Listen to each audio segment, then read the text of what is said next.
synchronously. So, welcome everyone to our first in a series of webinars. Um, I'm Maureen Connolly, and I'm the director of the Brock-Niagara Centre of Excellence for Inclusive and Adaptive Physical Activity. And we are sponsoring a webinar series in the fall and winter on the last Monday of every month, except December, when it will be the second Monday of the month. And our inaugural kickoff speaker is Jess Silver from Flex for Access. And Jess and I became acquainted at a webinar earlier this year, sponsored by one of our other research centers, the Center for Sport Capacity. And we kind of felt a connection right away around adapted physical activity and around, you know, the right for access and so on and so on. And every time one of us started a sentence, the other one would say, "Oh yes, oh yes." So when we got our research center approved in 2020, and I knew we were going to do a webinar series, and as soon as I met Jess, I knew she was going to have to be one of our webinar series presenters. So I am delighted that Jess is here tonight, and I am going to be running the slideshow. I'm going to now move backstage and run the slideshow, and I'm going to turn it over to Jess. And take it away, Jess. Thank you so much for that amazing introduction and for having me. Thank you, everybody, for joining us today. And for those of you who are not joining us live but will be listening later, I hope that this presentation educates, inspires, and empowers many of you. And I'm really excited to be working with Brock-U Kappa and many of you tonight and also beyond this webinar. So thank you so much for that introduction. And I want you all to know that although this presentation is going to be heavily based on me talking about my story and my work and our collaborative work, a lot of it is going to also be focused on a Q&A, and I want you guys to feel comfortable with asking me questions and learning from me, because I'm a believer that we all learn from each other. So when we do get to the Q&A, please do feel free to put your hands up and ask me questions. Great. So to start out my presentation, the title slide, can we just go back one? Yeah. I called it Creating a Shift in Social Awareness and Opportunity for Physical Fitness, Sport and Human Potential. This is so much a part of my work as an adaptive personal trainer, as an advocate for those with physical disabilities and advocating for adaptive fitness promotion within the mainstream, and facilitating opportunities with young and up and coming professionals like yourself, aspiring professionals like yourself in the field. And I really do believe that fitness and sport are the fundamentals to human potential. So that is why I titled my presentation as such. Next slide. So the next slide is called Running a Marathon on an Uncharted Direction. And I thought I would just give you all a bit more of an introduction as to who I am. So I'm a sports fan, writer, communications and marketing professional, best-selling author, medical writer, researcher, and fitness consultant, as well as also being an adaptive athlete and the founder of a nonprofit organization called Flex for Access, which you will all learn so much about today. What do I mean by running a marathon on an uncharted direction? So for all of you, my book that I published last year, which you'll learn more about later in this presentation, is called Run an Uncharted Direction. And what I envisioned with the title is the belief that, we're all on a journey.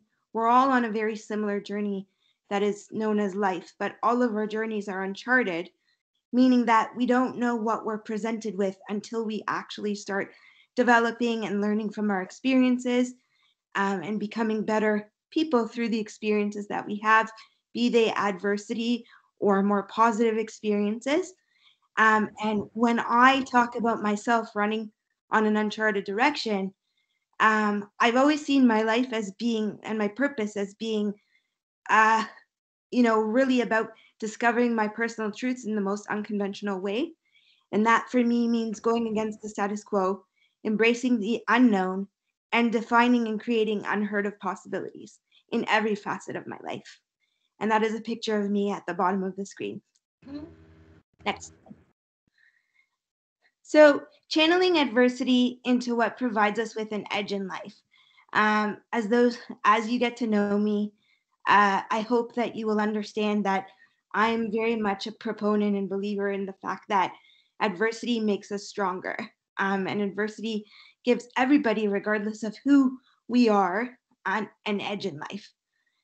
So I thought I would open the presentation with these following points, meaning that I want everyone to understand that we encounter and we share adversity. All of us do, regardless of, as I said, who we are. For some of us, that adversity manifests itself in more obvious ways and is apparent physically. And for others, it's apparent in a more intellectual or emotional manner. But we all experience different types of adversity, which are challenges, and we are shaped through it and by it. So to get into my story, into more of my background and how I was brought to the perspective that I have today that I'm educating all of you about. For me, the adversity that I've encountered has been a byproduct of a diagnosis that I received from birth, which is that of cerebral palsy. I was born 3 months premature at 2 pounds with little to no expectation to survive. I've been doubted, bullied, questioned, turned away from opportunities intellectually, socially, and professionally.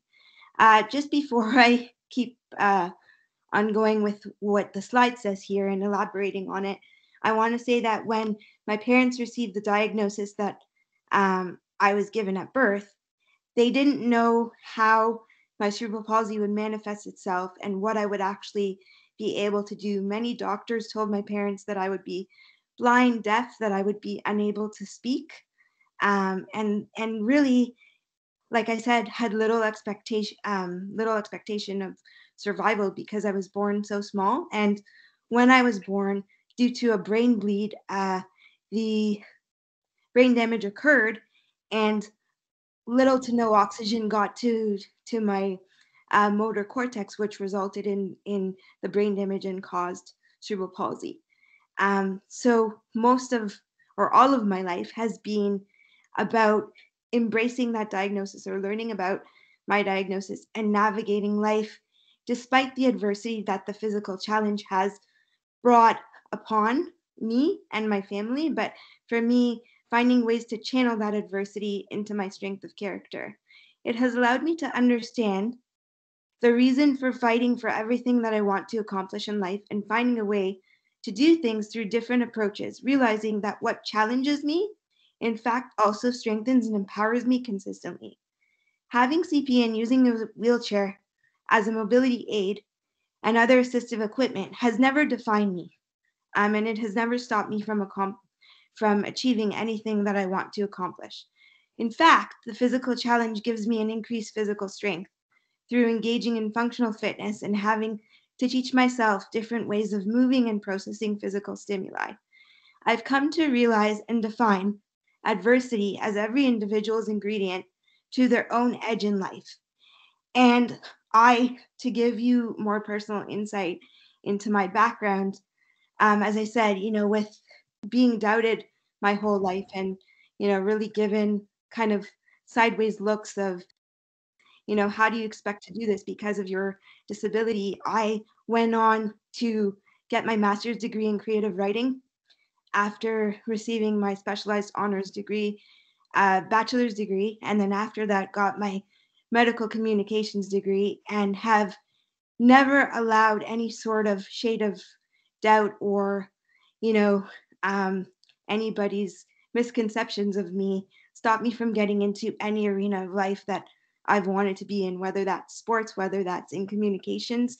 Many of the works of my writing have been published in very well-known journals, for example, and across platforms and across the world. So, as I said, it has come to manifest itself. The adversity has come to manifest itself for me as giving me an edge in life, and I hope that my story will encourage you to discover your own edge in life, and through working with me, you'll be empowered and inspired to further discover it. We can move on to the next slide now.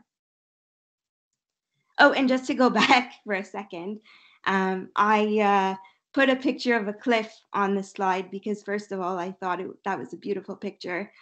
And when I looked at it, I really felt like that it resembled aspects of my life, having the cliff be in the water there and, having other cliffs follow that sort of cliff that sticks out. I saw the cliff that stuck out as me having received my diagnosis of CP.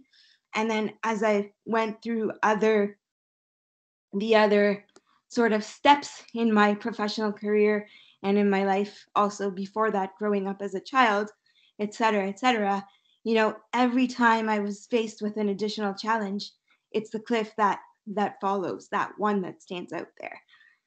So I thought that picture resembled what we're talking about in channeling adversity to giving us an edge. And I'd love to hear your thoughts. Wow, maybe when we get to the Q&A, we can go to the next slide. So jumping into an arena of life, how fitness and sport turn a necessity into a passion. So I've had to be physically active consistently throughout my whole life in order to carry out my daily tasks. As I mentioned, I have cerebral palsy and it affects my ability to walk independently and also impairs my balance and motor functions, gross motor and fine motor functions and skills. And for me, I've really had to engage in physical therapy, occupational therapy, and lots of different, very diverse types of more, I would say, a synthesis of conventional therapies as well as more unconventional, untraditional Eastern European types of therapy in order to consistently get stronger physically. And it's interesting because as I got older, that necessity of having to engage in the physical activity actually transitioned into a passion. So today, I'm a fitness consultant, adaptive personal trainer, because I recognize that professionals with physical limitations were not seen in the field of fitness and sport promotion. And I wanted to provide education and training to an underserved demographics where clients feel that they can relate to me as a professional who has a similar or exact same diagnosis to them. And that passion really for me became possible due to the training that I was blessed to be exposed to over the last decade. I've been training at a high performance functional fitness level and went from somebody having to do it, as I said, to manage my condition, to absolutely becoming so, I almost say sometimes obsessed with the field of biomechanics and movement and biomechanics, movement, and understanding how individuals of different populations actually execute movements, that I actually went on to pursue my own career as an adaptive personal trainer. And in university before that, took many biology courses and human anatomy courses to understand the brain and movement. So it's really interesting how my journey went from a necessity to now imparting, hopefully, that necessity and the importance of physical activity to young professionals like yourself and also individuals within the community. And there you see I'm pictured on rings doing ring pull-ups and also doing a seated row at the gym, as well as also teaching a young child at an adaptive physical activity clinic skills about throwing, ball throwing, and the child actually has cerebral palsy himself. We can move to the next slide. So what is Flex for Access? Revolutionizing social media with a hashtag to changing society's understanding of physical disability through facilitating opportunities for adaptive fitness promotion and sport. Flex for Access is actually a non-registered nonprofit organization that I'm proud to be the founder and executive director of. Move to the next slide, please.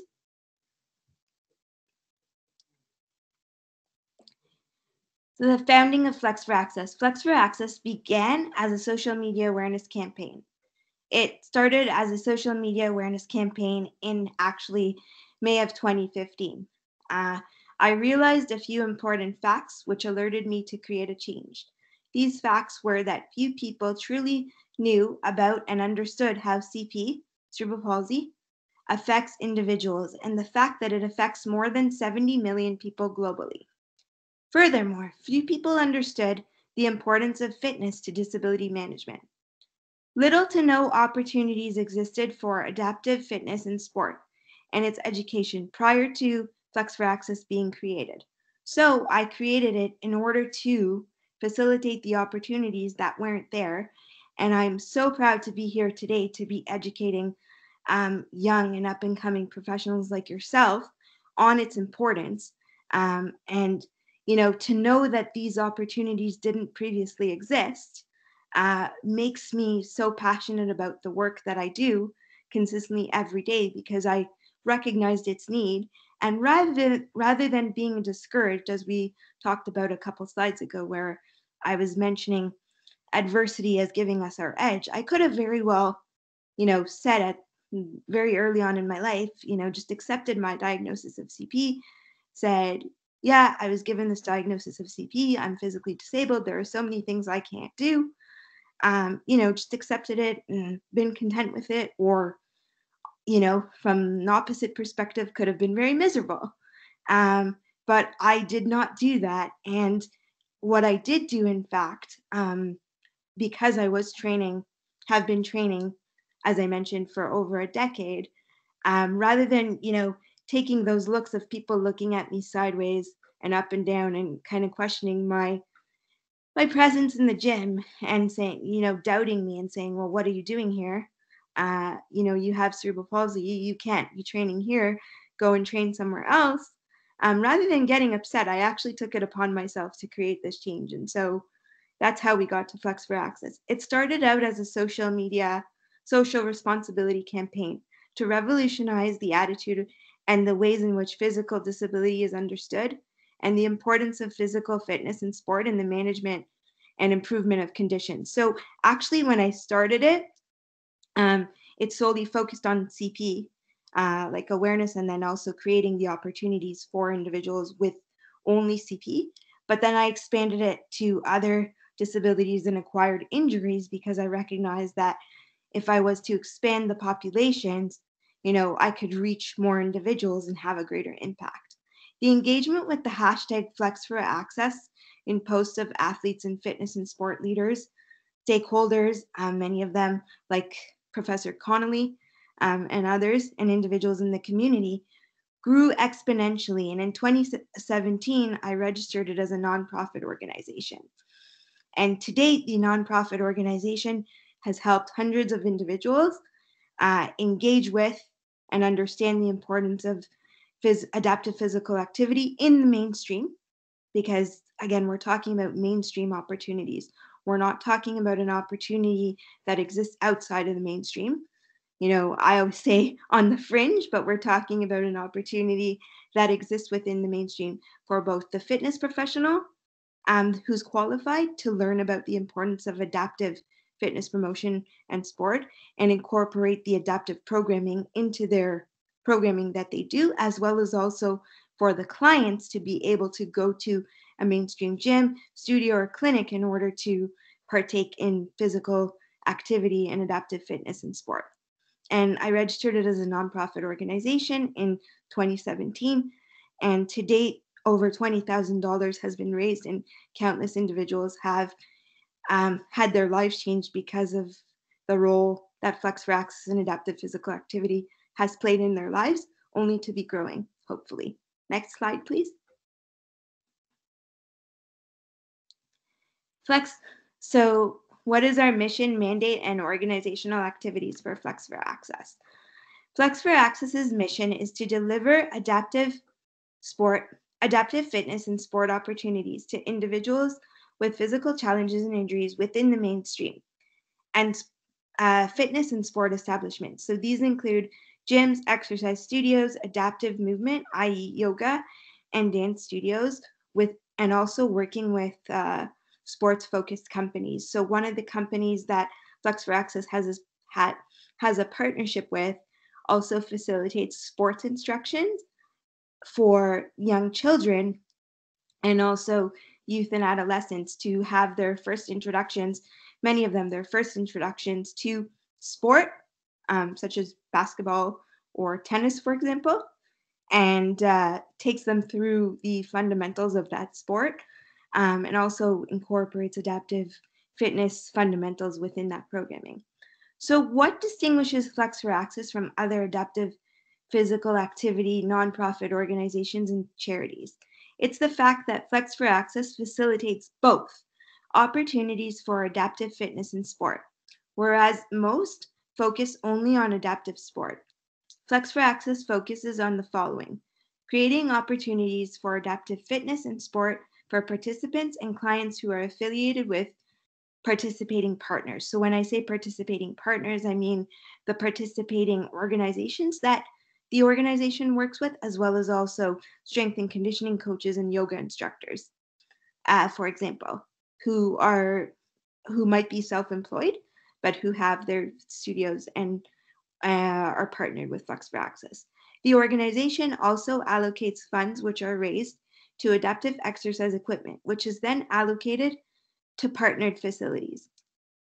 As a fitness consultant and adaptive personal trainer, I facilitate consulting to aspiring and current fitness and movement, which i.e. are physios and yoga practitioners, professionals, as well as also certified strength and conditioning coaches, and to students like yourself, as well as training and motivational coaching to clients and also the companies that I work with or that Flex for Access works with.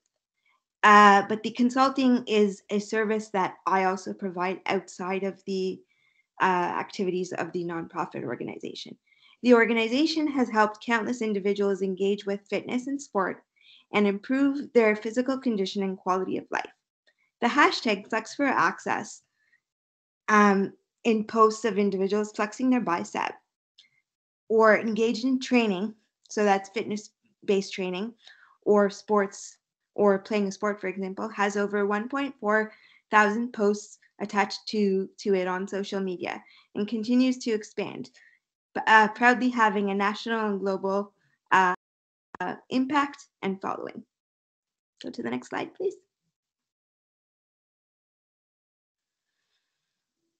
Flex for Access in the news and digital media. So here I thought we would have a little fun, and just the bullet here says, check out Flex for Access on Global News, Toronto, as well as also see the nonprofit organization's digital ad on the TTC, and it also was in the transit system across Edmonton and Calgary, and in offices as well. Actually, the ad just wrapped.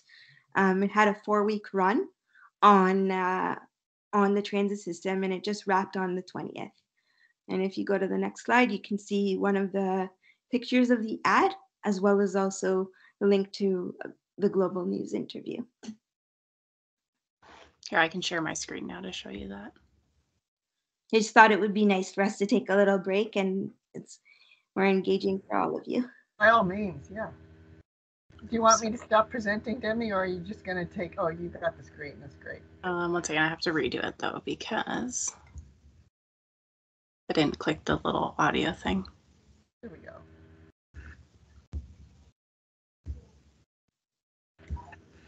We're novice webinar hosts, so we're just thrilled that you can watch us learn the ropes here tonight. I was just going to say, just bear with us. You see my screen okay? Yep. Yeah. Okay, perfect.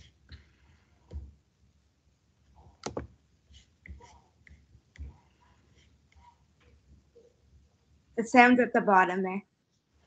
Thank you. Disability made those tests impossible. We'll start it over just to make sure we get. The What's Your Fitness Age Challenge takes a snapshot of your current level of health and wellness. But what if a physical limitation or disability made those tests impossible? Enter adaptive fitness. It's scaling down mainstream exercises for the population that has physical challenges and injuries. The adaptive athlete recognizes his or her limitations or their limitations and knowing how to adapt the exercise. Jess Silver has cerebral palsy and scoliosis, but that hasn't stopped her from training at Pure Motivation Fitness for the past 8 years. Individuals that have physical challenges and injuries need to train constantly or do things for their body and mind constantly in order for them not to atrophy and for their condition not to become worse. The needs of adaptive athletes are the same as regular gym goers, but special attention needs to be put toward preparation. Ensuring the individual has proper mobility and stability to carry out whatever movement they're trying to do. Functional fitness is very important for everyday life. So what functionality do you get from this movement? I feel like it works on everything, and it's used for transferring myself from out of my chair to holding onto a railing or even to getting into any standing or walking position. Some adaptive athletes acquire their limitation later in life. Former Paralympian Paul Rosen suffered a leg injury while playing hockey as a teenager, and the limb was never the same. It was amputated 20 years ago.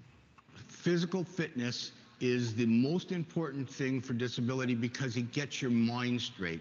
And if your mind's straight, then you can take your body to the next stage. It's critical, I think, to recovery. But there are still misconceptions in the general public about adaptive training. They look at you and they see disability. My biggest goal in life is to get people to see ability. Not just see the wheelchair or the leg, but see a person that can achieve greatness. Mike Arsenault, Global News.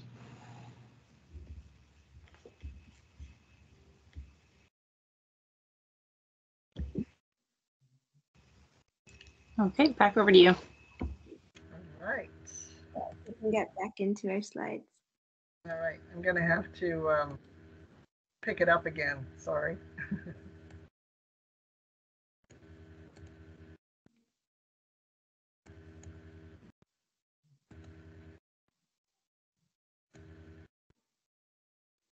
And here we go. It's rolling.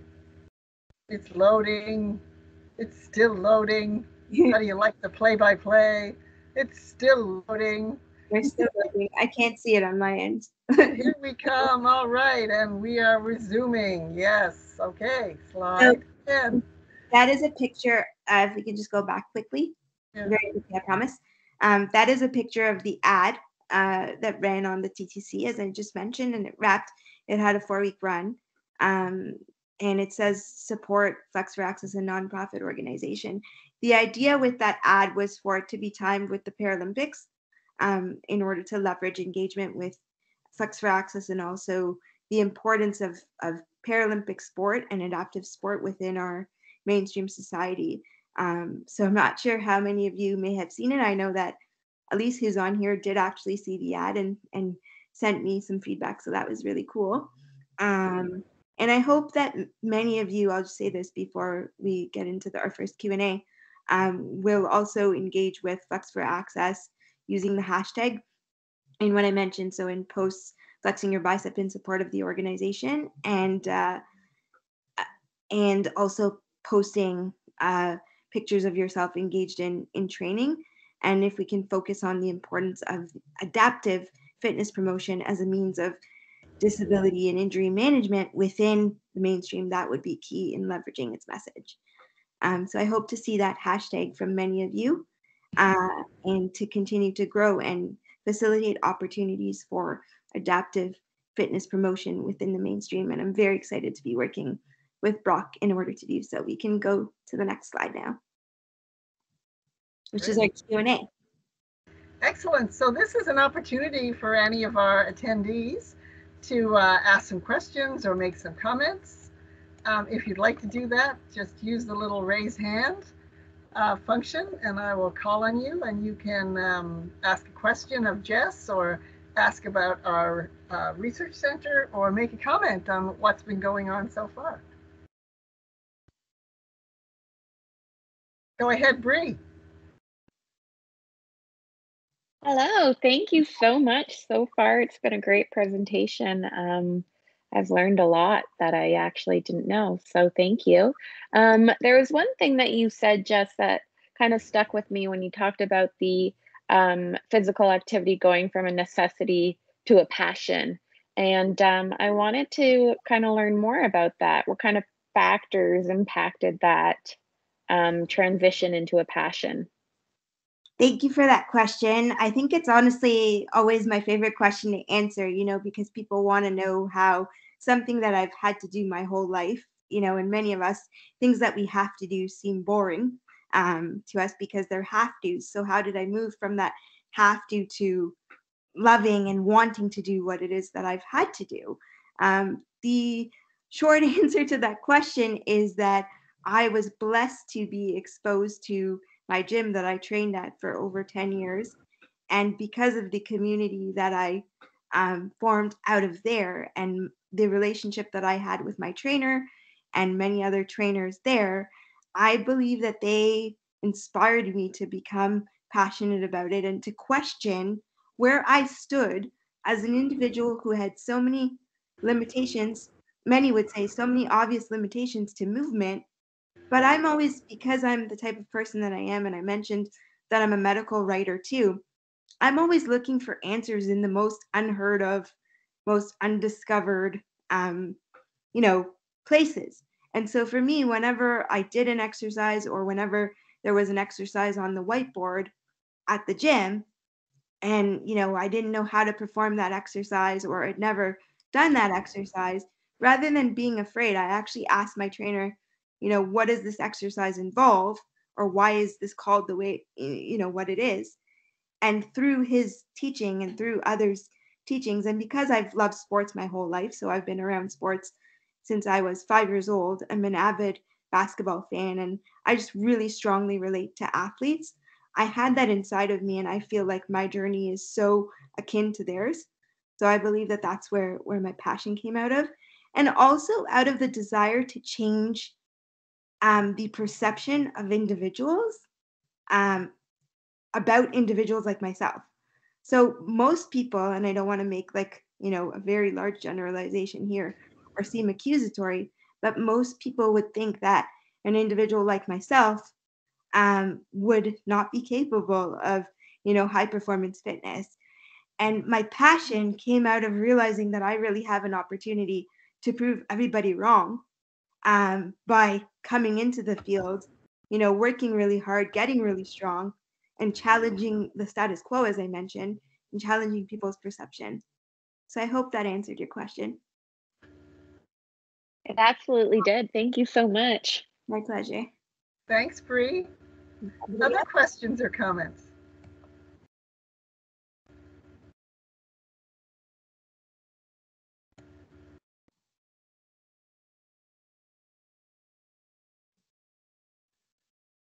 Anyone? I will mention one thing just from my own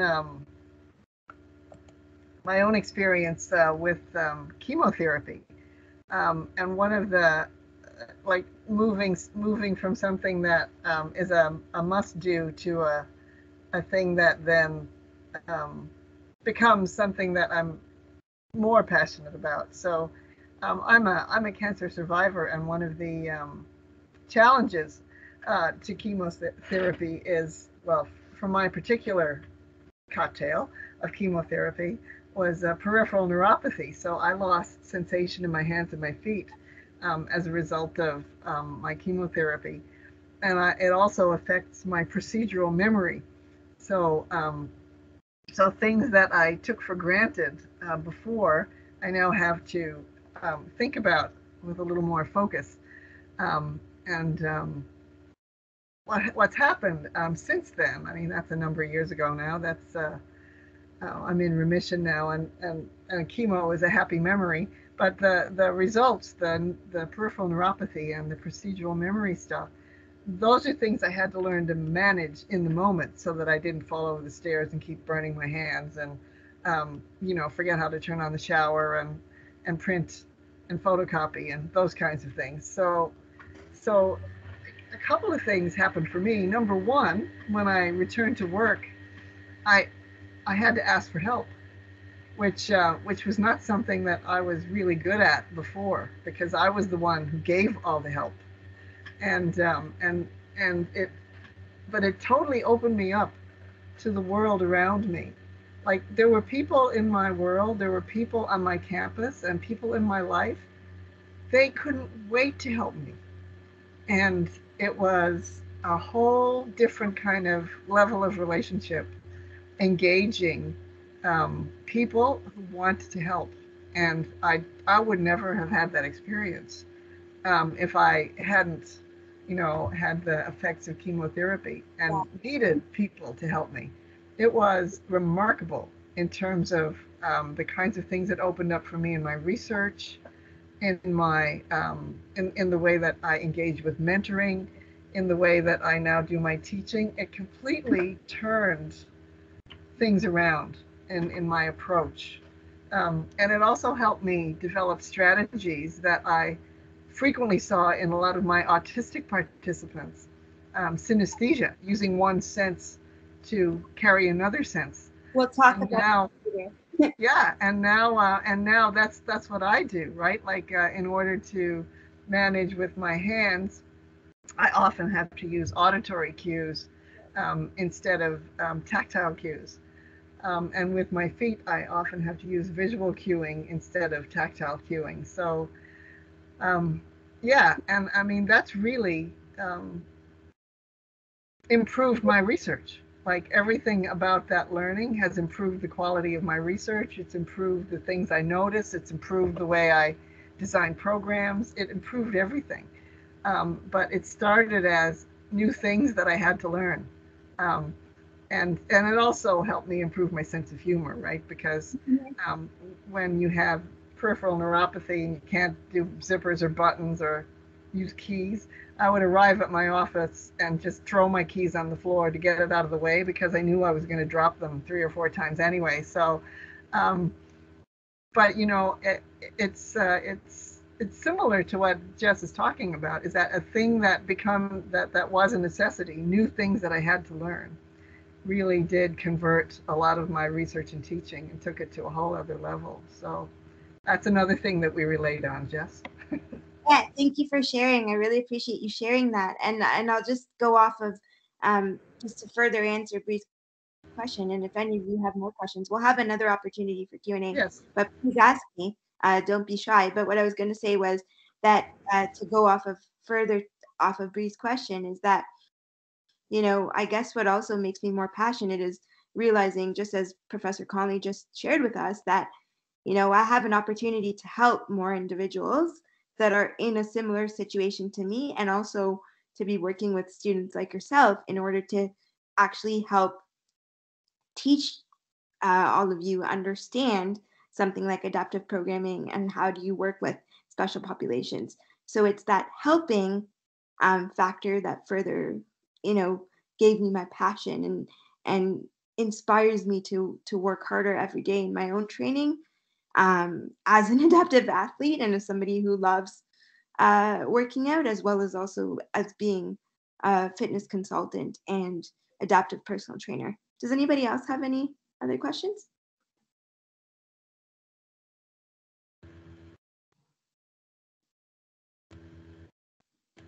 Okay, wonderful. We'll go to the next slide then. The next slide then. Okay.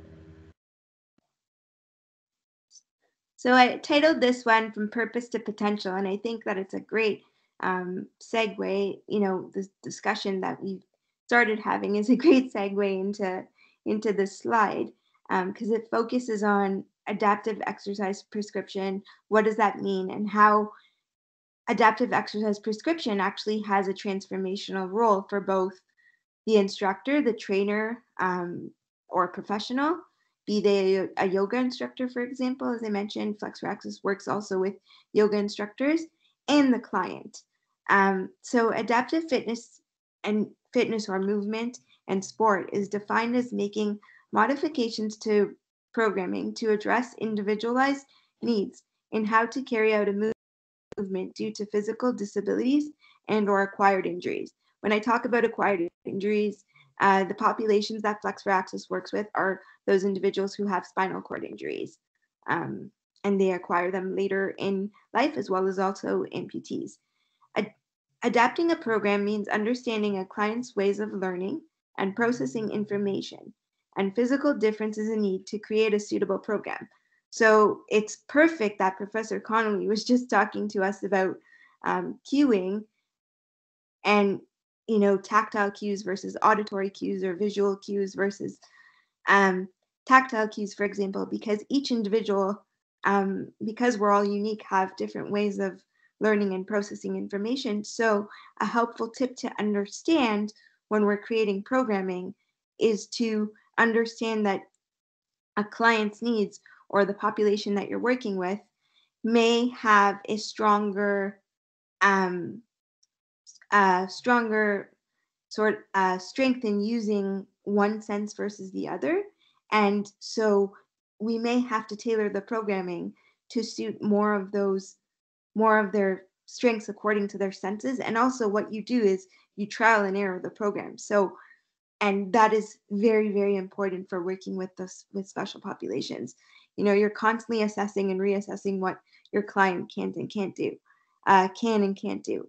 Working with adaptive populations is transformational, both for the fitness and health professional, as well as the client and participant. Why? Because the work is not only important at the given moment from a movement perspective, but it's so important in creating an understanding and capacity for movement, feasibility, patterning, and improvement, which previously may not have been visible or was challenging. It both challenges the professional, who is the clinician. So Flex for Access also worked with physiotherapists, for example, the practitioner and the trainer beyond conventional brain learning modes, which is what we were just talking about, and movement methodology, and helps the client understand the creation of and practical benefits of exercise potential. So something that I have actually really strongly improved upon over the years of training is, for example, when I started training, and due to my cerebral palsy, my left arm is more affected than my right. The mobility of my arm and my hand is more affected than it is on my right side. And through training, through constantly assessing when I would do certain push and pull drills, for example, during exercise and doing a lot of resistance band training, I went from not being able to supinate my hand at all, turn it in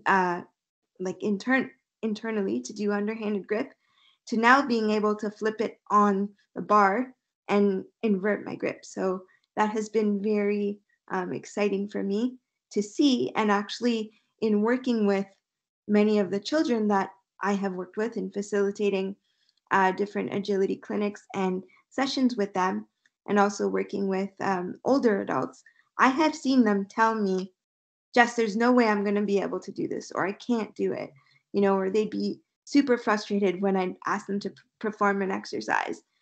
And when we would get to the third or fourth set of them doing the exercise, you would be surprised in seeing that they could actually do it.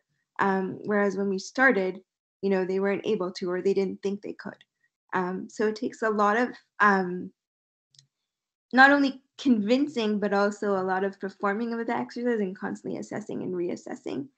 And it's actually the most rewarding part of my job, is to be able to see progress like that. So we can move to the next slide.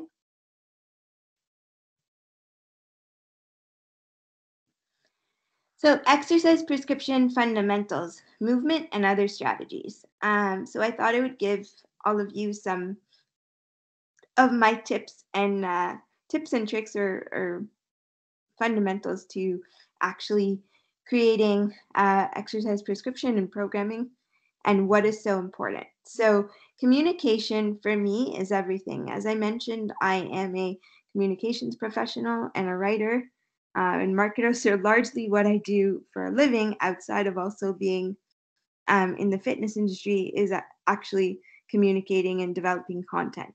Communication for me is at the center of all of that. So communication is important for and with everybody. We need to communicate in order to understand a client's goals, needs, and ways of learning and improving. What do you do if a client's nonverbal?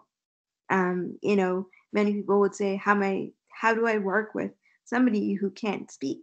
How do I tell them what to do? How do I help them? It's important to use assistive communication devices, which can include communication boards, or, for example, an audio box, which is a tool that many nonverbal children use in order to allow them to speak. So rather than just having the communication board with pictures, it's like a computer that has images, and they actually can point to those images, or the audio box actually vocalizes what it is that they need or that they're trying to tell us. And as Professor Connolly was could graciously share with all of us in her personal experience through chemotherapy, one of the points that I put on here is, if one of our 5 senses is impaired, it's key to develop strategies to understand one another in other ways. So, for example, if I can't, or if the client has difficulty hearing, we may focus on tactile cues in order for them to feel what it is we're trying to get them to do. If they're verbal, but they, have behavioral difficulty, for example, what we may want to do is we may want to repeat our instructions a few times in order for them to see what it is that we're, trying to get them to do, and actually show it, as well as also to repeat it for them a few times so that we can be clear in our instruction. To adapt a program, understand a movement or movement sequence as you would perform it fundamentally. So what I mean by that is understand what the exercise is actually targeting, what muscle groups it's targeting, for example, and then assess what the client can execute. In order to do that, think about upper extremity movement, lower extremity, and if they can't fully take a movement through a full range of motion, have them execute it as much as they can. And I can't stress enough how important it is, as a trainer or future kinesiologist, or those of you who want to get into the field of sports management, how important it is for us as professionals, you as professionals, not to give up on the notion of, thinking if your client has a physical limitation, for example, and they can't do it from the first set, second set, even the third set, the last thing you want to do is say to them, oh, you're never going to be able to do this, so we're not going to work on this exercise. We need to, as professionals, be incredibly creative and innovative in order to design programming that is engaging and challenging for both ourselves as well as the client, in order to find ways that can allow them to perform the exercise to their level of ability. And as I was mentioning, they might start out as not being able to do it, but then the more that they do it, and from week to week or day to day as you work with them, the more that they do it, they'll see results, and you'll see results as a professional. So exercise programming for adaptive populations is helpful to be divided in the following exercise types. So C is for core and balance and flexibility. B is for brain and sensory system. S is for strength and muscle movement. And E is for endurance and stamina, which those types of exercises are more of your cardio-based exercises. We can move on to the next slide.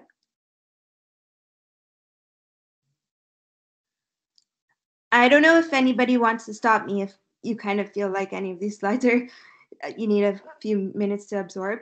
I can also stop, so let me know. Professor Connolly, what do you think, or should I just continue? I think it's okay to continue, because we're recording the session, and so people will have an opportunity to review it again, and then we're going to have another Q&A so that people can come back and ask you specifics if they want to. Right. Okay. So to continue off of the last slide that we just talked about in exercise prescription, programming is different for each individual, but mechanically it should focus on priming, which involves movement preparation.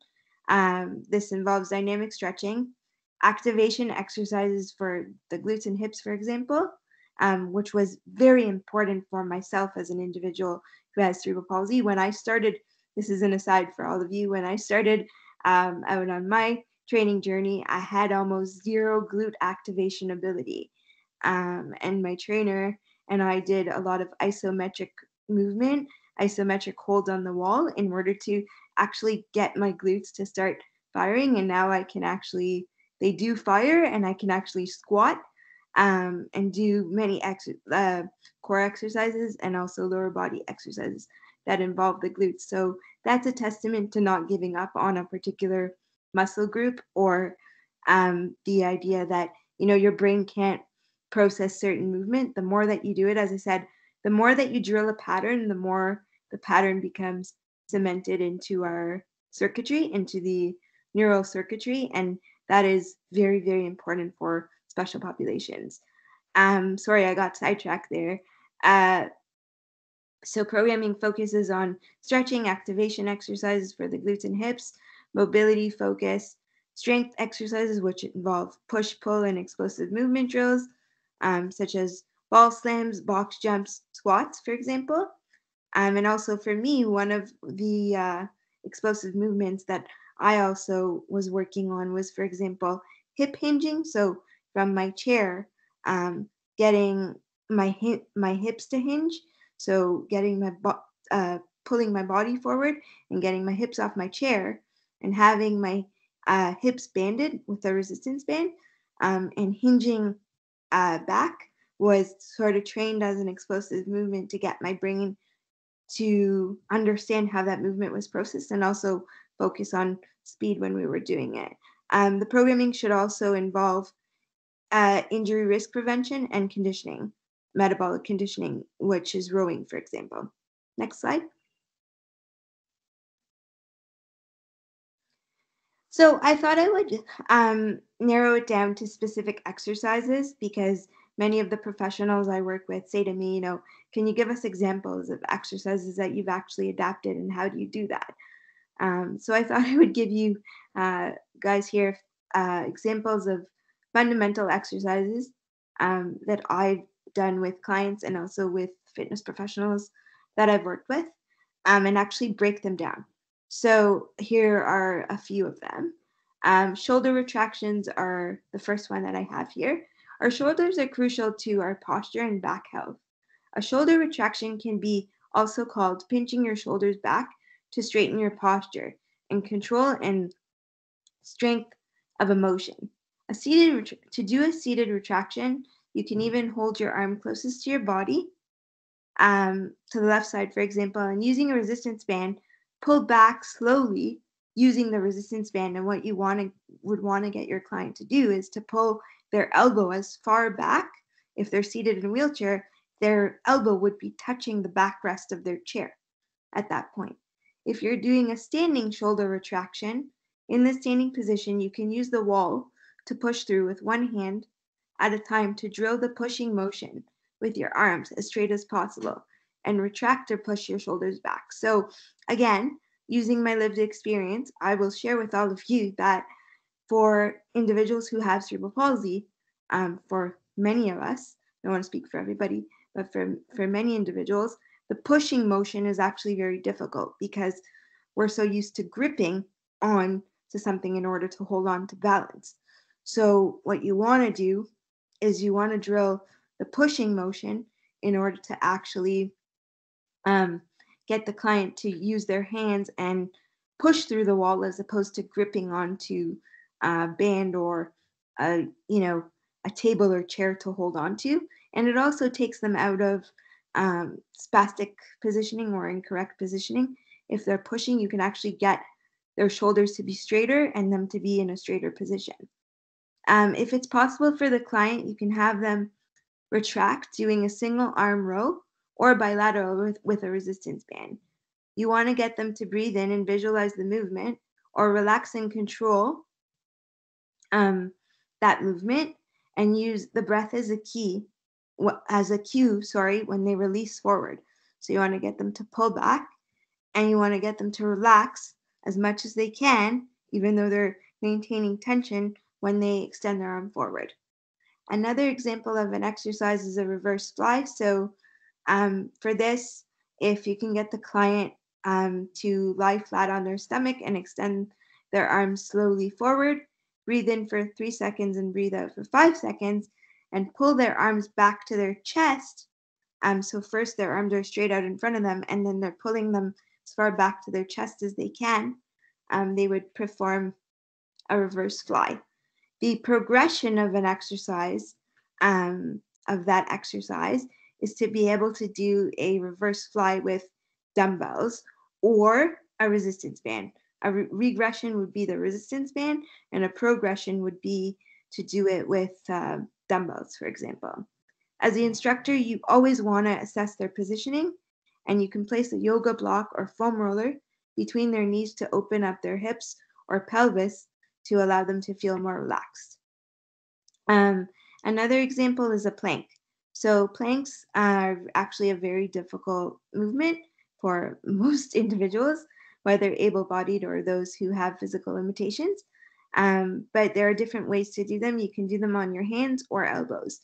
The focus of the plank is to keep the core tight, also known as braced, and elevating the hips off a mat, massage table, or floor, wherever the client is doing the plank.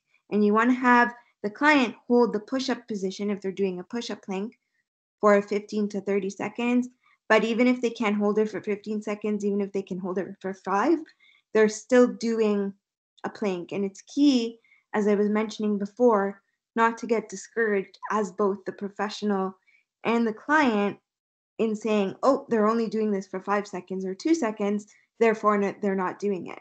The key is to build up the client's endurance and ability and confidence in doing an exercise.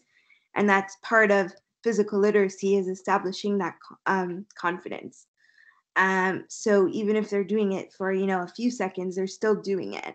And even if, they're only moving, if you're trying to get the client, for example, to work on gait, and it's an individual like myself who can't walk independently, even if they're only lifting, their toes off the floor, they're still lifting their toes off the floor. So that's a start.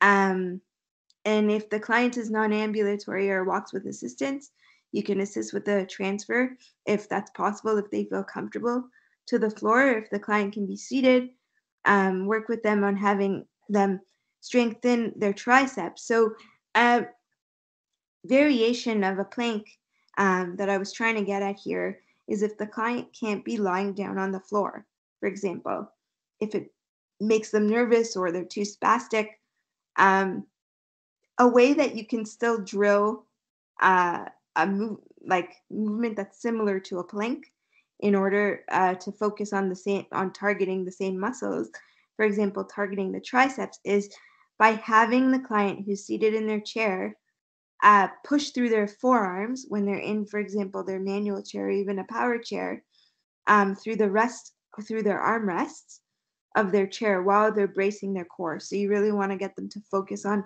that push, and you want to get them to try to get their back off of the backrest and try to lift their buttocks off of the chair if that's even possible for them. But you really want to focus on the triceps being extended when they're performing the movement. And we always want to make sure that the client is not holding their breath. You can move to the next slide.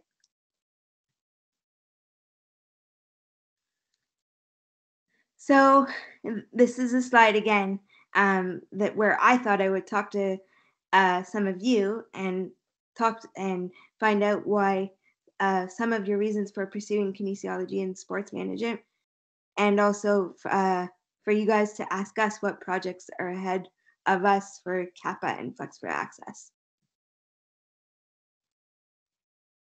Anybody?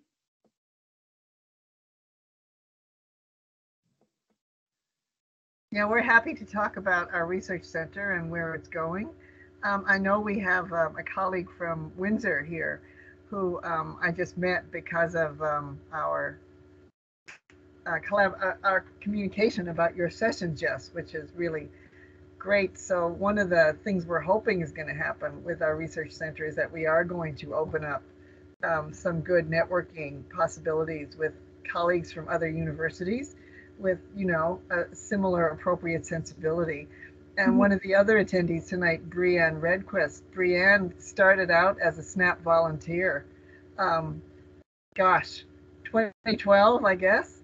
And now she's doing a postdoc at Calgary in adaptive activity. And so, and she's going to be affiliated with our center and maybe offer a webinar next term. So, so it's really great to have these two colleagues here tonight, because it kind of shows the value of networking and how, I suppose in a lot of ways, how easy it is to get that going, at least to get it started. But then, like, of course, we want to follow up with action, because as we all know, like, the populations that we deal with tend to be the lowest priority populations for for most organizations to engage with. Chad, why don't you tell us what you're doing at Windsor, and we can make some connections. Great. Well, thanks so much for the invite tonight. This has been an excellent presentation, Jess. I really appreciate you sharing the information and giving us some great tips to use. So I'm part of a group called the Adapted Physical Exercise, or APEX Research Group. And we've been operating in tandem with Community Living Essex County now for about 12 years. And we run fully inclusive exercise programming for adults who have an intellectual disability and autism.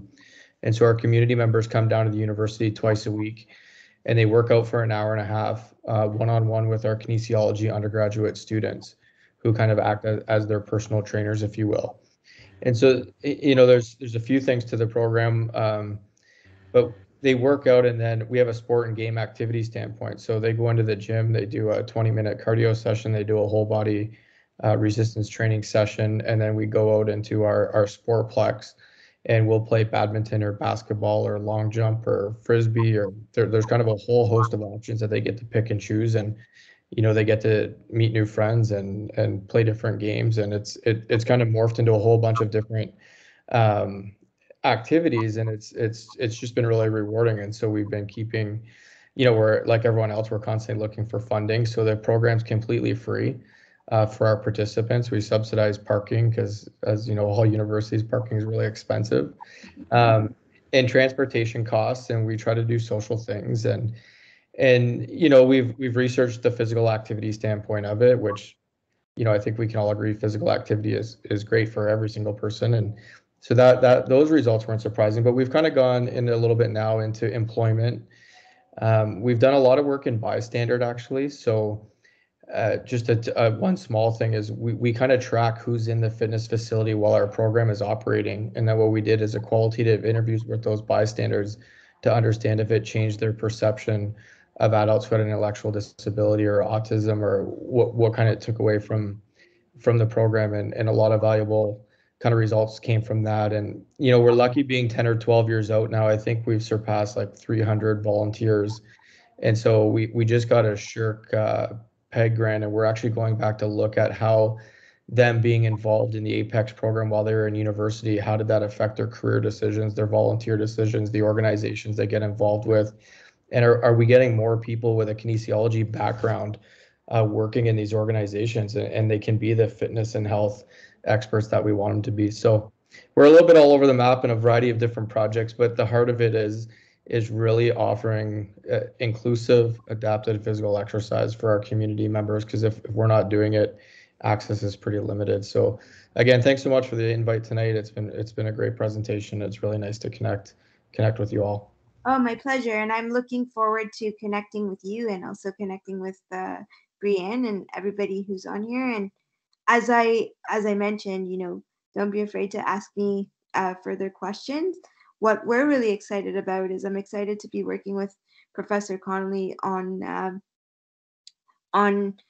working with her students in order to educate them on adaptive personal training, and actually develop programming that is grounded in how do we get the adaptive population to be doing training just as the mainstream population does. And I think it is so paramount for professionals to understand that the adaptive programming is so important to be taught and understood as part of the mainstream. Because as I mentioned at the outset of the presentation, the reason why I founded Flex for Access was because I recognized as an individual with CP that the opportunity to train in the mainstream, if it wasn't for the owner of my gym, who was so open to it, open-minded, and had qualified staff, and said 100% you can come and train at the gym, and challenged me, my trainers consistently challenged me, I wouldn't have the opportunity. And so I took it upon myself to create and facilitate the opportunity. And the more that I've been doing it, the more I've been realizing that I have a calling and a responsibility to work in the educational scope in order to work with individuals like yourself and policy stakeholders in order to really create actionable change. So I'm going to be working with Professor Connolly and her students on personal training, and hopefully also developing coursework around that, and working with students as to how they can actually become personal trainers, adaptive personal trainers. And also we'll be working on projects in tandem with Flex for Access, where students can have opportunities to engage with Flex for Access and actually help the organization facilitate events and educational opportunities, and learn about and understand why adaptive fitness and sport can and need to be part of the mainstream. Yeah, absolutely. And I mean, programs like what Chad's doing at Windsor, and actually engaging kinesiology undergraduates, because for so many, like, kinesiology is different from physical education. I'm a physical educator, and getting to know kinesiologists has been a bit of an education for me. And so as a physical educator, like, I know what I'm about. I know that I'm studying movement. I'm going to work with young people. We're going to be fully involved in this sort of, pedagogic teaching and learning relationship.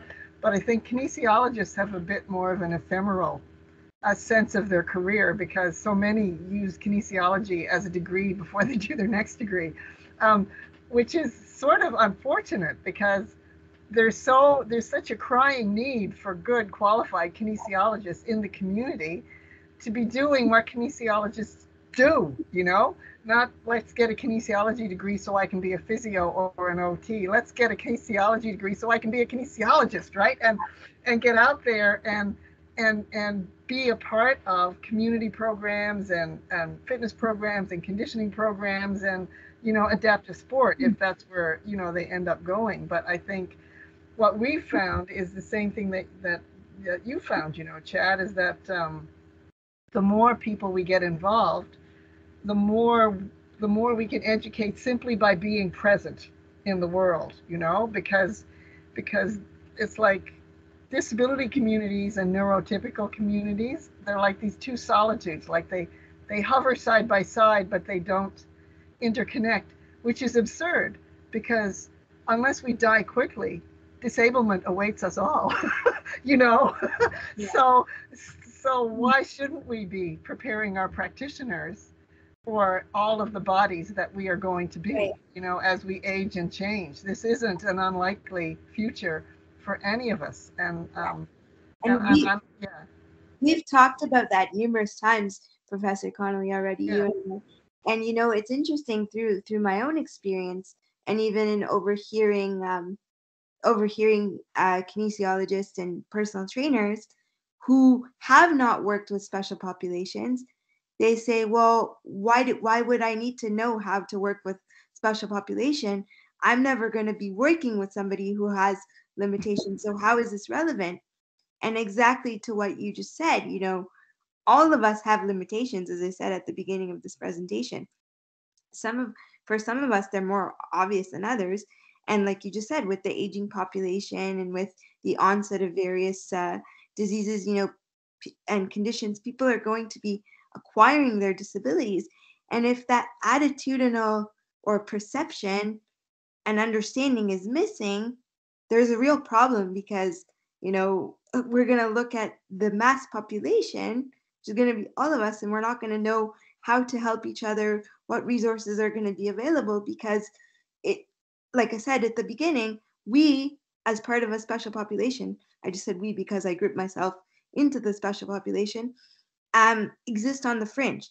And so my work as the executive director of Flex for Access has been to say, well, wait a minute, all of the fitness and sport professionals and strength and conditioning coaches, kinesiologists, etc., we don't actually exist as separate from the rest of society, and here's why.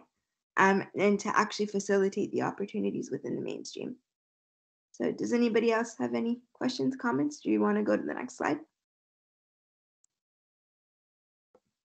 I would mention that we are trying to design a minor in adaptive physical activity at Brock, and that's a significant influence from my research center because we're going to want placements as part of that minor, obviously.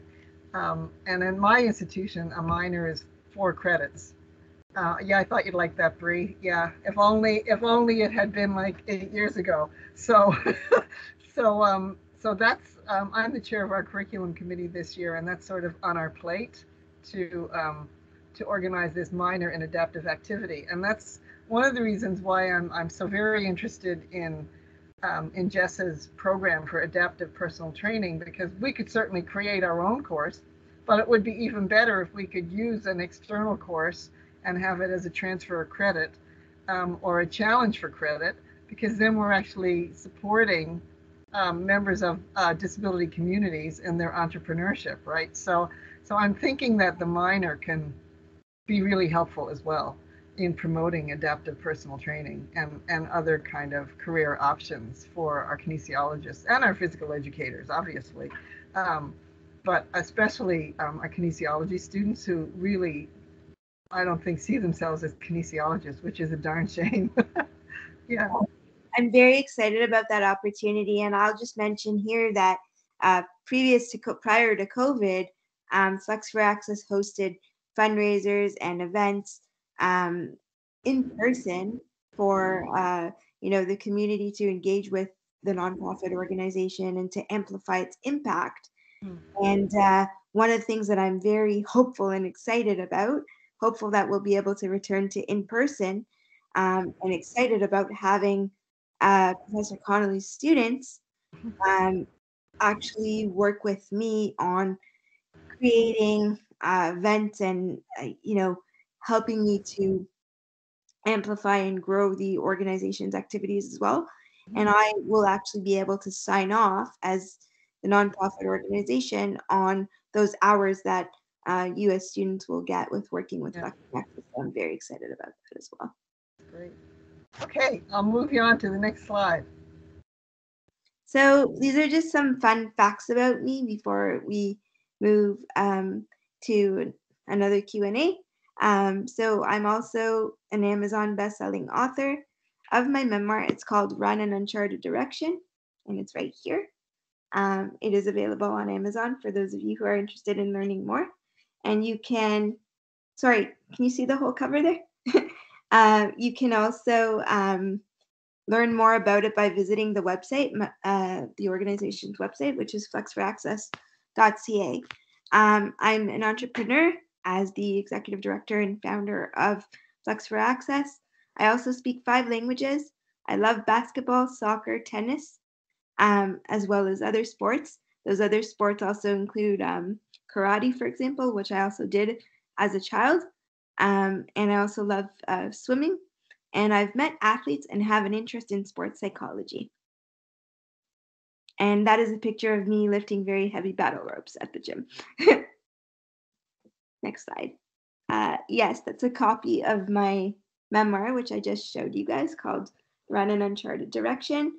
It does tell, it's me sharing my story with the world, and it is focused on largely sports and fitness as a metaphor for life and helping me to understand and navigate through my life, as I mentioned throughout this presentation, as well as also for the reader, to understand that a pursuit like a sport or pursuing fitness helps us as individuals mature and learn about ourselves and others. In it, you will also learn about many of the experiences that I had traveling the world and how my passion for communications has grown and changed over the years, and what it's been like running on an uncharted direction as an entrepreneur, as the founder of Flex for Access, which has been one of the most humbling and rewarding experiences of my life, which I'm so proud to be sharing with all of you today, and hopeful to be only growing with Brock-U Kappa. So thank you very much, Professor Connolly, for the opportunity. Next slide. And we go into the Q&A, and I just wanted to say thank you very much for the opportunity to present today, and I'm very much looking forward to everything that will follow this presentation. Thanks, Jess. Yeah, I'm going to open it up to anyone who's got questions or comments. And yeah, welcome both questions and comments.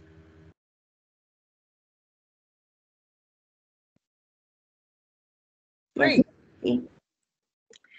Jess, again, to echo what I said earlier, it was a great presentation. I really liked listening to your experiences and your story. And I actually really liked that you went over some applied exercises. I thought that was quite interesting because in many presentations, we don't talk about exactly what we do. So I think that added a lot of context to what you were saying. So thank you for that.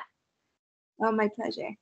And so my research is quite interested in looking at the cascading impact of physical activity. So looking at the benefits with regards to cardiovascular and strength building, but also looking at some mental health benefits, social benefits.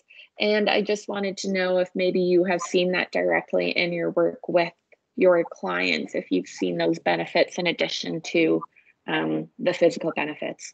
Oh, 1,000% or 20,000%. If I can, step even further. Yes, I have. And I'll just step back a little bit and say that, for me, coming into the arena, and as I called it on the slide, coming into the arena of fitness and sport has meant everything to me, and my strength of character and my mental toughness. So for me, I like to think that I've always been a strong individual or had a strong character, but that has only flourished because of my passion for sport and my pursuit of sport as an adaptive athlete, doing functional fitness, and then also working as a trainer. And to answer the second part of your question, have I seen it in my clients or those that I've worked with? I would say that I have seen the importance of it from an intellectual capacity or mental health capacity even more than I've seen it from a physical, because when you actually see participants or clients working through exercises and when they're able to perform that exercise well, and you give them the gratification of saying, good job, you just did a plank, or you just did a squat, or you just, we just jumped rope, which is something that I've done with younger populations that I've worked with. And I actually teach them the names of the exercise, and I break it down for them similar to how I did today. When you see that smile on their face, and you see them engaged in having fun with what they're doing, and I would also say that that's for me has been the most important, most rewarding aspect of it. And in working with athletes, what I hear the most is when they say to me, thank you for the work that you do and that your organization has done, because it's because of your work and FlexRaxis's work as an organization that I am where I am. For example, some athletes that acquire their injuries later on in life say to me that they would not be the person that they are if it wasn't for their experience with adaptive fitness that I've taught them. They say that they would be depressed, for example, or they didn't have an outlet. So I would argue that I would say that the importance that it positions for all of us emotionally and mentally is even more important in some case than it is physically. And thank you for your feedback. I really appreciate it. Thanks, Jess. Anybody else? I wouldn't mind hearing from the other Jess that's here tonight. What was your experience of the presentation, Jess, and how is it relating to what you're doing now? Yeah, thanks, Jess. It we've got a nice opening on physical activity and how that is going to be affecting my programming. My focus is working with persons with autism. Majority is youth and children. And a lot of my programming right now, because of it is being virtual, is more communication based, but trying to get that interactive activities to the different populations has been a challenge, to say the least. So knowing exactly how to bring about those different cues that you were saying, as well as the importance of like adapting the different exercises and bringing that and tying that into the programming is really great. So thank you. You're welcome. Thanks, Jess. What I'll also say further to that is I will echo the challenges that you just alluded to in having your work be virtual. Flex for Access actually had to pivot all of its work and running the organization, virtual and doing virtual meetings and virtual events. So I can completely relate to the challenges there. And what I would ask you, Jess, actually, I wanted to ask you if any of your research and your work have you focused on including gamification, like incorporating elements of a game and making it more entertaining where you're getting your participants to play a game while they're exercising, and so they're not actually focused on solely doing the exercise, but it's more of like you take a game approach with them. So I wanted to just Yeah, absolutely. I have a background in physical education as well as therapeutic recreation. So I kind of combine the two together, and I never kind of approach it as we're going to exercise today. It's always going to be sneaking it into a game. So I find that is a better approach than saying we're going to be doing a few squats or something. Now it's going to be a relay race that they're going to be doing in the house. That is going to incorporate a little bit more of that physical activity. Right. But yeah, I definitely do see the value of putting it into a game rather than just saying that we're doing an exercise. And especially for clients that have behavioral difficulties or intellectual disabilities, I find that is more effective in actually getting them to perform the exercise when you take that approach versus, the more therapeutic or traditional approach of this is the exercise you're going to be performing and here's why. Yeah. So you said that you have changed to the virtual platform at one time. What advice would you give for somebody that is having a group with multiple abilities and having facilitators kind of facilitate with different modifications at the same time? So that's a great question. And what I find is that I'm constantly learning as I'm working with the different professionals, instructors that I work with, and also participants, individuals that I work with. What I would say is that take your time in getting to know, like I was saying, their learning styles and their abilities to engage with what it is, the skills that you're trying to teach them. And if possible, if you can almost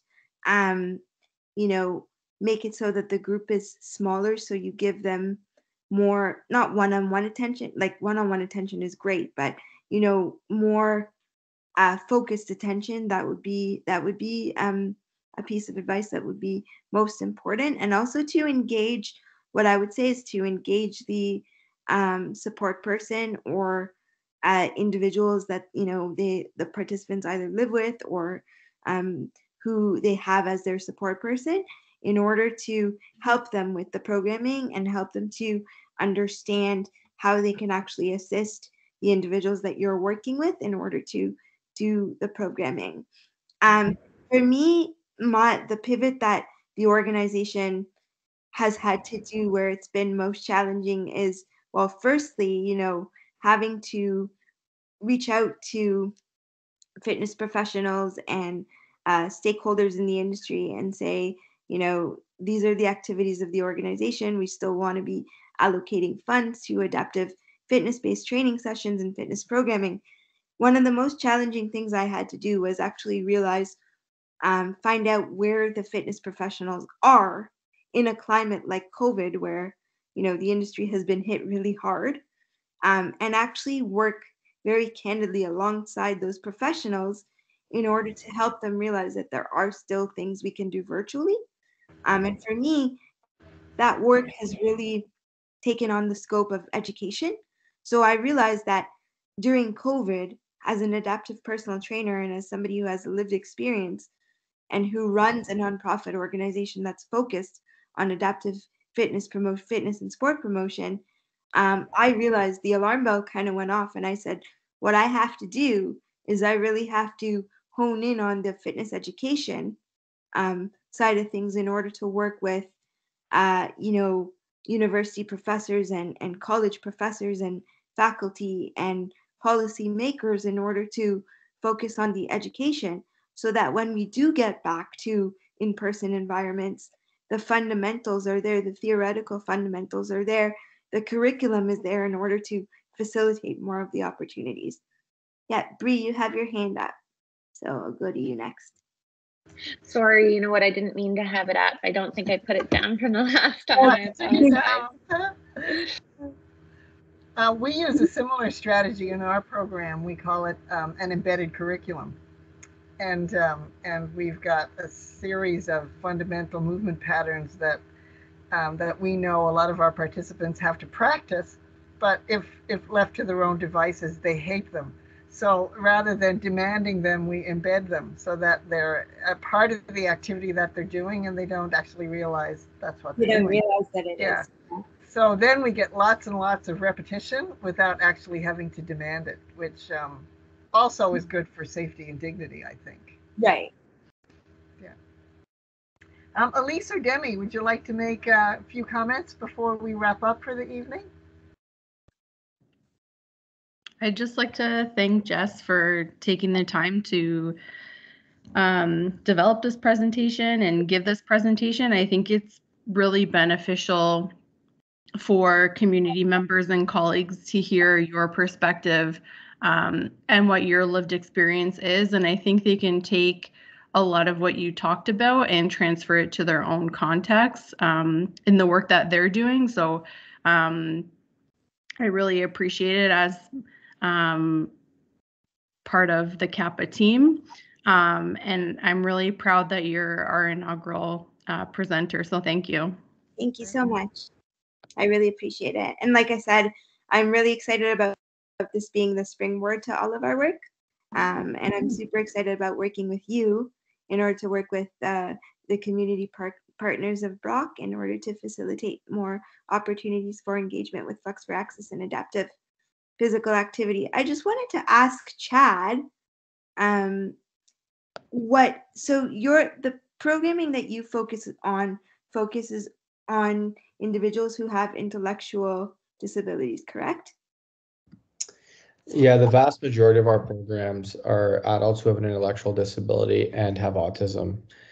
We have run a few programs where it was just intellectual disability and some developmental disability, but the majority of our funding is coming from autism research grants. So that's kind of why they have to have an intellectual disability and autism. Okay. So I have a question for you actually, because I work with, and the organization mainly works with individuals who have physical limitations and physical disabilities and acquired injuries. I was wondering what your experience has been like, and any of your team's experience, if you could speak to that, has been like when you present your programming or implement your programming with your participants. How do their support teams what's the acceptance and like retention rate of the programming for their support systems? Because I've always found with Flex for Access that I have to do a lot of, at the beginning, it appears to be a lot of like hand holding and making the, parents or support networks feel comfortable in having participants participate in adaptive fitness, and, them entrusting their children or family members with someone like myself. And I wonder what that's like for individuals who have intellectual disabilities. And if it's really felt that, those who have intellectual disabilities can't perform exercises, for example, because of their deficits that they face intellectually. I wanted to ask you that. Yeah, that's a great question. Thanks so much. I think our biggest help is the fact that we've partnered with Community Living Essex County. And so in our first couple programs, probably 90% were coming from the people they support. So that relationship was already established. And we kind of worked together on writing a grant and putting this whole program together for about a year. So I think they really trusted us and got to know us and why we wanted to get involved. And we were completely open for them teaching us what we needed to know. Because to be honest, I had no clue what I was getting myself into. It started with a phone call of my research area is really high performance sport. I deal with elite level people, Olympians, pro athletes, and do strength and conditioning programs. And they called me, and it was a random phone call. And I'm like, well, I'll call them back, and I'm sure there's a million resources, and I'll just kind of point them in the right direction. And I spent the weekend not being able to find anything, and I couldn't believe it. And so that's why I'm like, hey, we have to do something.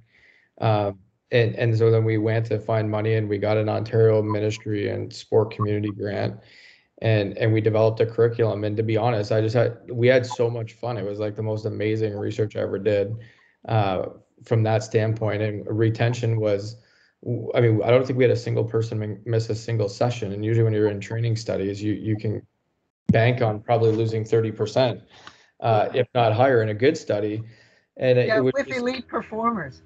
yeah. And Yeah. it's just one of those things where to be honest, it completely changed my research career. I've been doing this for 12 years now, and I wasn't in this area at all. And I had growing pains. I remember going to OADD and getting terminology wrong and saying the wrong things, but people were so accepting because they were like, well, it's nice that we have people who are interested in exercise.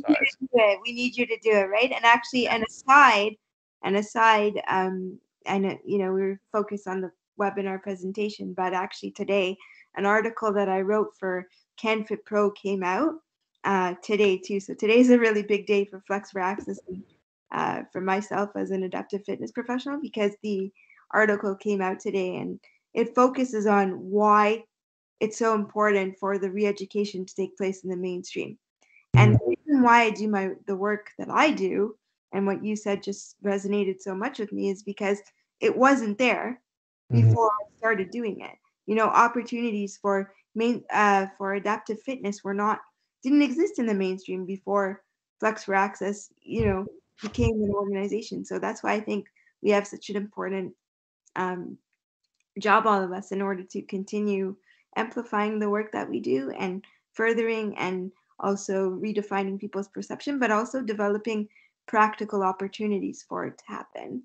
So I'm really excited actually to be able to connect with you offline as well, if you'd be interested and collaborate.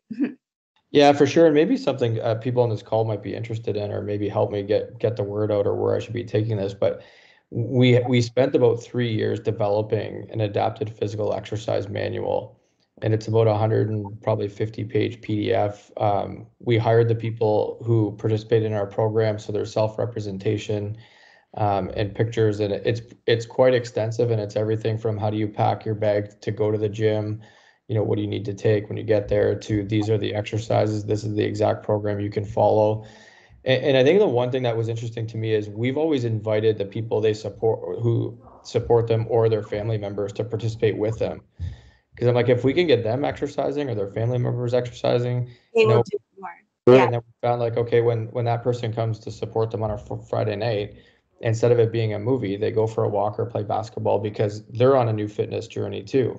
Yeah. And so I think that's one key piece is we always invited those people to participate as well.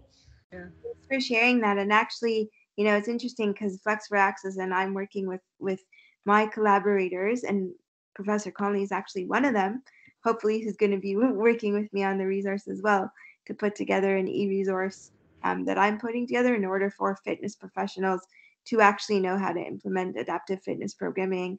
And it has sports fundamentals and a list of adaptive exercise equipment that the facilities can include. So it's really great to hear that, so many people are invested in this work and already developing these resources, and hopefully to have more of the support for Flex for Access is so important. So thank It'd you. be good too for our center, you know, once we, as we continue to network, to be able to let people know where they can purchase these kind of resources, right?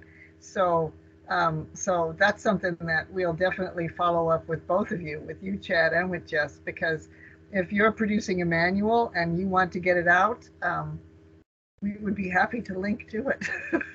You know? I can send you a link. It's on our website, and we actually give it away for free. Okay, even better. And part of it is the whole idea. I mean, a lot of support workers were kind of telling me, like, I had no idea they could do this. And my response is always, you know, well, they're not trained in exercise or to be a personal trainer. It'd be like if they asked me to do some of their tasks, I wouldn't know how to do that. Like, exactly. Yeah. And so we've developed this manual. So then, and it's really geared to the people they support, but as well as we have another version for support workers, so that if they want to start this journey, they understand how to do it safely and what exercise would you start with and how much do you start with. And so it's really about just getting it out. And I think it's in about 20 plus countries now, which is good to see, and people are utilizing it, was the whole point. It's amazing. Yeah. No, mine, as Professor Connolly knows, because I've mentioned to you offline that I'm really hoping that it's something we can work on collaboratively together. And I'm in the process of putting it together. So I'm looking at hopefully having the draft of it done by the end of October. And then one of my goals would absolutely be to have it disseminated at Brock as well. So we can discuss that. I would appreciate it. Yeah, that's good. It's interesting, Chad. My past involves coaching national team gymnastics, national level gymnasts. So, so like I have a history with elite performers as well, and I have to say,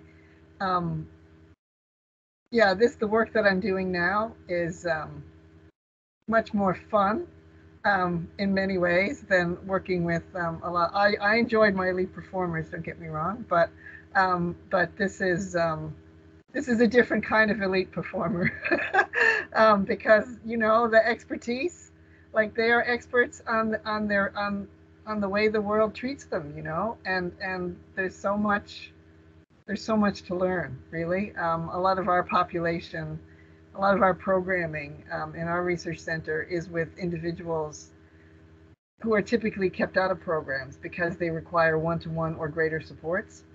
And so